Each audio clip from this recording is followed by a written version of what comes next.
Okay, so today we're going to talk more about procedural textures. Last week we just add a mesh plane here. Let's zoom in a bit on it. Last week we used Voronoi. So let's go to the shading tab. Let's add a new material to this plane. Let's add a Voronoi texture. So texture Voronoi. I'm just going to shift control click on this to add the output node so we can see what this Voronoi looks like. So last week we used a Voronoi texture and we use that to make a leather, and you can kind of see the cell structure in the Voronoi. But our goal today is going to be to make some wood. So how do we achieve that? Well, we're going to mix it with another type of texture. So if I shift A, add a texture, this time I'm going to use a Musgrave. Now if we look at how the Musgrave looks, control shift click, it's kind of this spotted cow pattern is the best I can describe it really. But if we mix that with the Voronoi, let me just drop the Voronoi in there. We're now getting this multi. Don't worry about the colours yet, okay? But we're getting a mixture of these two. If we start to scale the influence of the Musgrave down,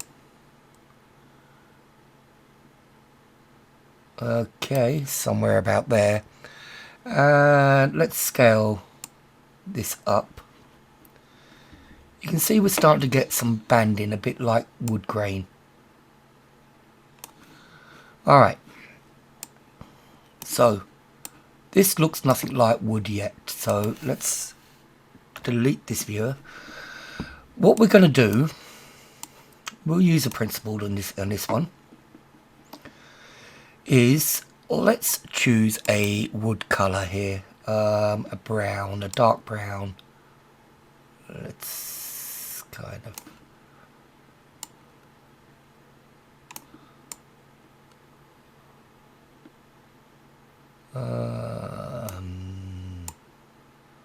something like that.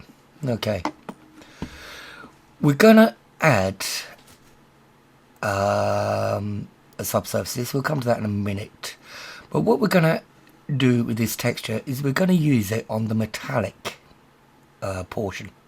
Okay, so you'd think, well, how come metallic either makes it look like metal or it doesn't? But adding this vector setup to the metallic, okay, will kind of influence just this plain brown texture and give us this kind of banding like wood has. Okay, so now we got that, we can use some subsurface. So let's turn the subsurface up, all the way up. Okay, and see this kind of brown has turned to white in areas, but we can use another brown here. Well, I'll tell you what, let's pick this brown up and then let's just lighten it a bit, and we're starting to get this kind of wood grainy effect. Okay, it's very kind of spaced apart. Okay, so what can we do there? Well, we can add the texture mapping node back here. So because this is a texture type, select this Musgrave texture and Control Shift T, no, Control T in the right window, yeah, to give us a mapping node. Now we can play with scale. So I can start to bend it up that way, or less as I desire, or I can do it with the Y. Now that's starting to look a little bit more like a wood grain pattern. Okay, we can play with the location to kind of move it about, get a kind of pattern that we like. We can play with scale here And actually I think very low kind of works. I'm going into negative numbers here, which won't matter. 0 means it's having no effect. It's just basically zeroing it out. 0.1. 0.2. We're getting some variation there that we like, you know, kind of like knots and stuff like that. Linearity, very complex term, but it's adding some more kind of rotational variation around these rings, as it were. Okay, let's see how that's looking. So we've got the subsurface. We can turn this, let's turn the sheen tint all the way down. Right, I think now what I'm going to do is I'm going to add a lamp. So I'm going to Shift A, add a mesh plane. I'm going to grab it up there somewhere. Add a new material, and I'm going to turn this into an emission. So we can delete that. Shift A, add a shader and an emission shader.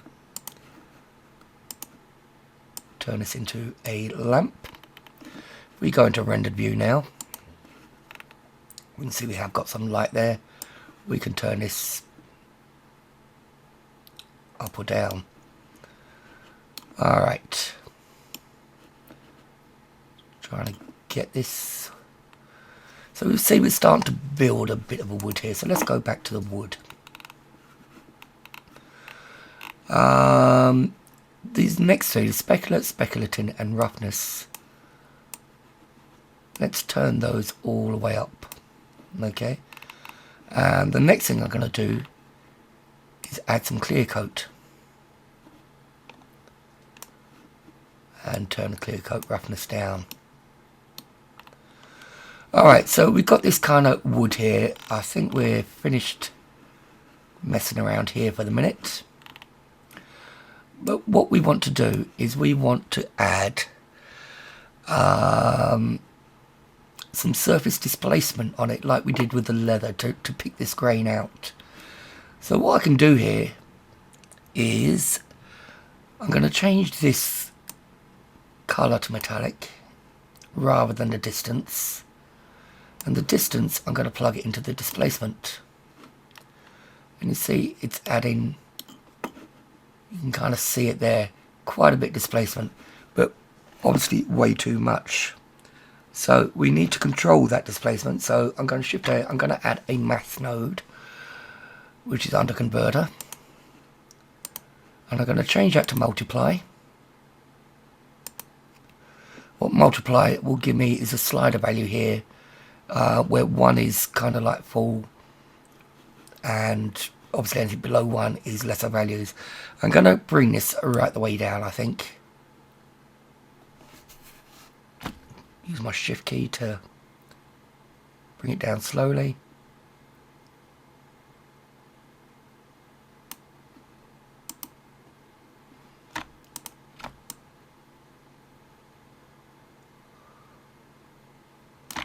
Let me type it to be easier. 0.01. So we're getting a slight displacement there. Alright. Let me grab this plane and bring it over a bit. Let me scale it down a little bit and grab it on the Z. Bring it down a bit. Let's have a look now, get our light a bit better. Alright. That's looking fairly good. So we've got a number of things we can play with here, such as the scale, to kind of widen out the grain, or bring it into a tighter grain. We could change the position of the grain. So if I set this to 0, for example, okay, we can see where our patterns are. If I was to move this just slightly, where was that location? You can see it walking from right to left. So you can choose whereabouts you would like that pattern, the best pattern that suits your needs. We talked about the scale of the Musgrave, which will affect these kind of knot areas. I kept mine pretty low. If I bring that up, you get much kind of tighter packed wood. I'm going to put mine back down to 0.2. And linearity will be kind of like the noise around the rings. And of course we've got the scale of the Voronoi.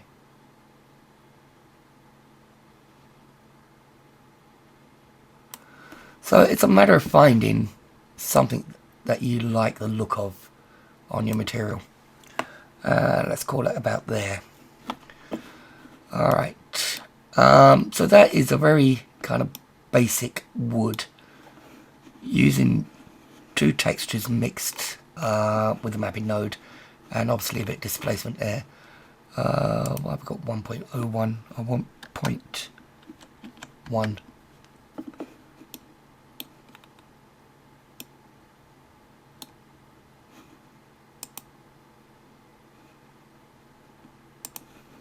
Just trying to play around and find something that I like.